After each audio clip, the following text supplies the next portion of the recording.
umuyobozi w'akarere ka Kherson Stormusov yamaze gushoza ibirego rutura kuri perezida Volodymyr Zelensky mu rukiko mpuzamahanga ubwo amushinja kugira uruhare mu mpfu z'abantu bageze kuri miliyoni 2 guhera 2014 kugeza ubu ngubu.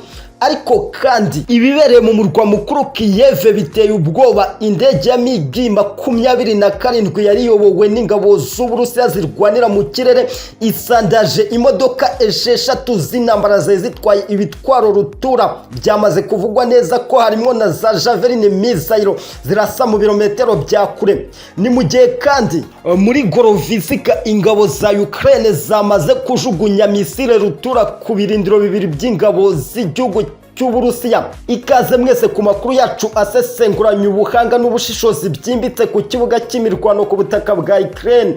Nshuti yanjye akadasohoka kandi subscribe dukomeze kubana mu makuru akomeye mw'isi. Ibi ngibi byose ni ibicantege bikomeje kwirunda ku mutwe wa perezida Volodymyr Zelensky, aho umuyobozi w'akarere ka Kherson Stormusov yamaze gushoza ikirego rutura mu rukiko mpuzamahanga. Yamaze kugaragaza ibimenyetso simusiga bishinja perezida Volodymyr Zelensky wagize uruhare mu rupfu rw'abantu bageze kuri miliyoni 2 guhera 2014 kugeza n'ubu ngubu, ubwo yagendaga abakorera iyicarubozo, bamwe abakura mu byabo, abandi ategeka abasirikare be kubagabaho ibitero ndetse akabajugunyaho na za misile zitandukanye. Ibi ngibi bije nyuma yuko ubuyobozi bw'iki gihugu cya Ukraine bucitsemo ibice bikomeye, bamwe bashyigikiye perezida Vladimir Putin, abandi bashaka kuva muri iyi ntambara. Ariko ibyo byose perezida w'iki gihugu Volodymyr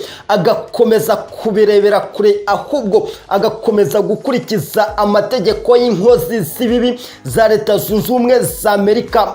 Kugeza kuri ubu ngubu rero imigambi ikomeye y'abayobozi batandukanye muri iki gihugu batangiye gukoresha imbaraga zose no kugaragaza ibimenyetso bikomeye byafasha iki gihugu cya Ukraine bagakuraho perezida Volodymyr Zelensky bubi na bwiza. Ibi ngibi biragaragara neza kuri page z'ikinyamakuru Bomb Today. Ariko kandi ibibereye mu murwa mukuru Kiev biteye ubwoba. Ibyo indege ya MiG-27 y'ingabo z'Uburusiya zirwanira mu kirere ikoze ntabwo byegeze kubaho ubwo haje kumvikana iturika rihambaye. Ibimodoka 6 by'intambara rutura byari bitwaye intwaro zo ku rwego rwo hejuru. Byamaze kuvugwa neza ko harimo za Javelin missile zirasa mu birometero bya kure kandi ku gipimo cya nyacyo zamaze gusandazwa n'iyi ndege ya MiG-27. Ibi ngibi neza bishyizwe hanze n'ikinyamakuru Kiev Post.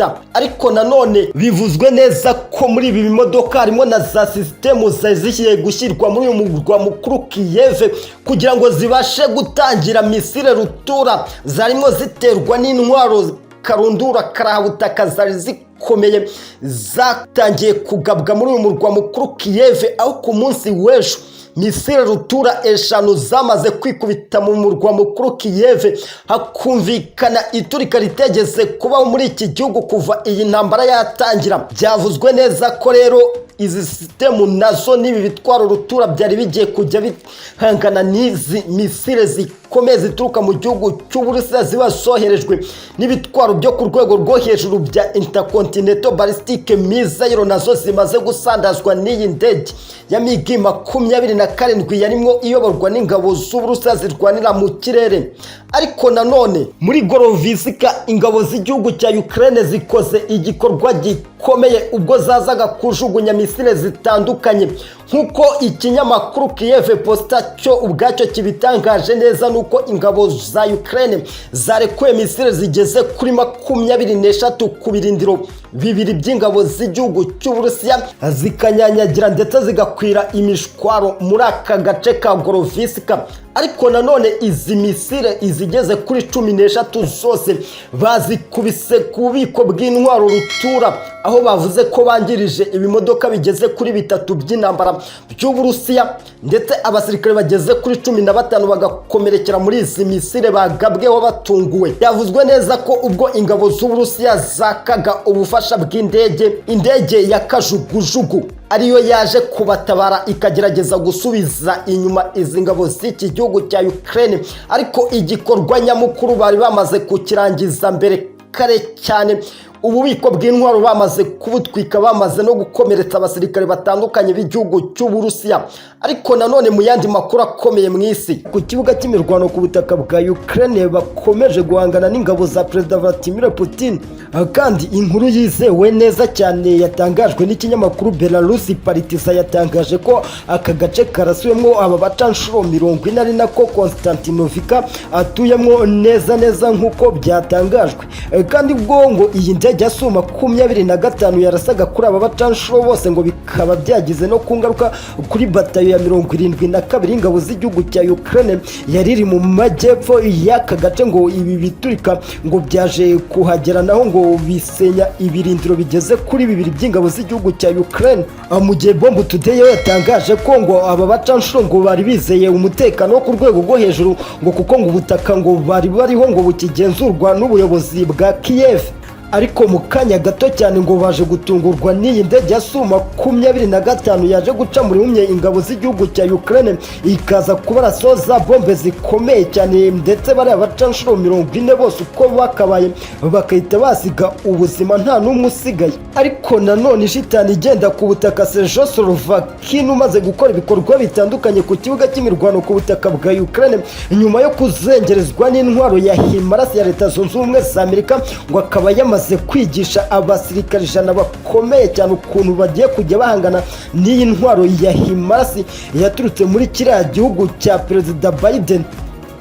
Kandi nk'uko ikinyamakuru Belarus Partizan cyabitangaje, ngo iyi myitozo Czechoslovakia yahereje zino ngabo ze zirwanira mu kirere, ikaba yabereye mu gace ka Donetsk, ngo aherereye ngo ibirindiro bikomeye cyane by'ingabo z'igihugu cya Ukraine, ngo ndetse hakiri n'ububiko bukomeye cyane, ngo bunafite umutekano ku rwego rwo hejuru, ndetse na za systemu nyinshi cyane za HIMARS.